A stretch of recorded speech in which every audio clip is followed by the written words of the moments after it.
안녕하세요, 스낵무비입니다. 오늘 소개해드릴 일본 기묘한 이야기는 기상천외한 상상력을 보여주는 자살자 리사이클법이라는 작품입니다. 사는 게 너무 힘들어 자살이란 극단적인 선택을 하게 되는 남주인공. 갑자기 허공에서 그물이 나타나면서 군인들이 그를 구해냅니다. 군인들은 어리둥절한 남주인공에게 복면을 씌우고 수갑을 채우고 이상한 곳으로 데려갑니다. 그곳에서는 다들 수갑을 차고 있었고 복장의 색상도 흑백이 절반씩 있었습니다. 그 순간 카미야라는 여자가 나타나 여러분은 자살자 리사이클법에 의거하여 지금부터 인권이 박탈당하고 목숨은 국가 소유라고 밝힙니다. 어차피 죽을 목숨 나라를 위해 더 가치 있게 쓰는 게 좋지 않냐고 합니다. 첫 번째 미션은 주사위 굴리기인데 나온면의 색과 같은 옷을 입은 사람들은 신체의 모든 장기를 바쳐야 합니다. 주사위는 하얀색이 나오고 검은 옷을 입은 남주인공은 해당 인원에서 제외되었습니다. 살아남았지만 남주인공은 자기는 죽고 싶다고 죽여달라고 화를 냅니다. 카미야는 곧 네 차례가 올 테니 급해하지 말라고 합니다.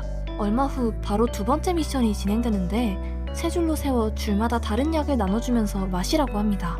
잠시 후 사람들이 거품을 토하며 쓰러집니다. 이 세 종류의 약은 신형 바이러스의 특효약으로 자살자들이 그 약의 실험 대상이 되었던 것입니다. 주인공이 있는 두 번째 줄 사람들만 운 좋게 살아남습니다. 하지만 눈앞에서 죽어가는 사람들을 바라보니 죽고 싶다는 생각이 흔들리기 시작합니다.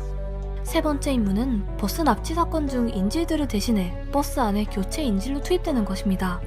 교환이 되자마자 총격전이 시작되고 여기서 자살자는 또 반 이상이 죽어나갑니다. 총알이 빗발치듯 쏟아졌지만 역시 주인공은 털끝 하나 다치지 않고 살아남습니다. 카미야는 이번에도 여러분의 생명을 유효하게 리사이클했다고 합니다. 구사일생으로 살아난 주인공은 죽고 싶은 마음은 사라지고 도망치기로 결심합니다. 이때 살아남은 자살자들에게 네 번째 미션이 주어집니다. 세 사람은 한 연구실에 설치한 시한폭탄을 제거해야 합니다. 연구실에는 굉장히 위험한 바이러스가 뿌려져 있어 자칫하면 목숨이 날아갑니다. 남주인공은 자기는 죽고 싶은 사람이니까 당장 폭탄을 폭파시키겠다고 위협합니다. 카미야는 여태까지 수많은 자살자들과 대면해왔고 지금 세 사람이 얼마나 살고 싶은 욕망이 큰지 너무나 잘 알고 있습니다. 먼저 뛰어들어간 한 남자는 넘어져 옷이 찢어지자 감염돼 득사했습니다. 이 모습을 지켜본 두 사람은 충격에 말을 잇지 못합니다. 하지만 시간이 1분 40초밖에 남지 않았습니다. 두 사람은 지시에 따라 뚜껑을 분리했지만 그 속에는 뜨거운 강철침으로 채워져 폭탄을 꺼낼 수가 없었습니다. 시도하다 장갑이 찢어진 다른 자살자는 죽기 전에 남주인공을 위해 강철침을 꺼내줍니다.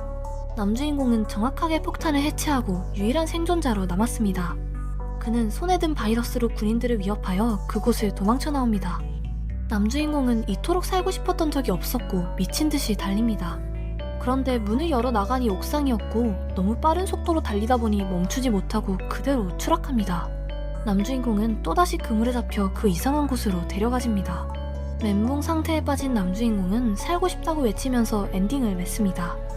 이 이야기는 위급한 상황일수록 더욱 침착해야 한다는 것을 잘 설명한 것 같습니다.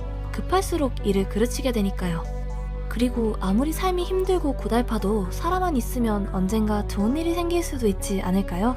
스낵무비였습니다. 재밌게 시청하셨다면 구독, 좋아요, 공유 부탁드리며 스낵무비 베스트 타이틀 공모전 많이 참여해주세요. 감사합니다.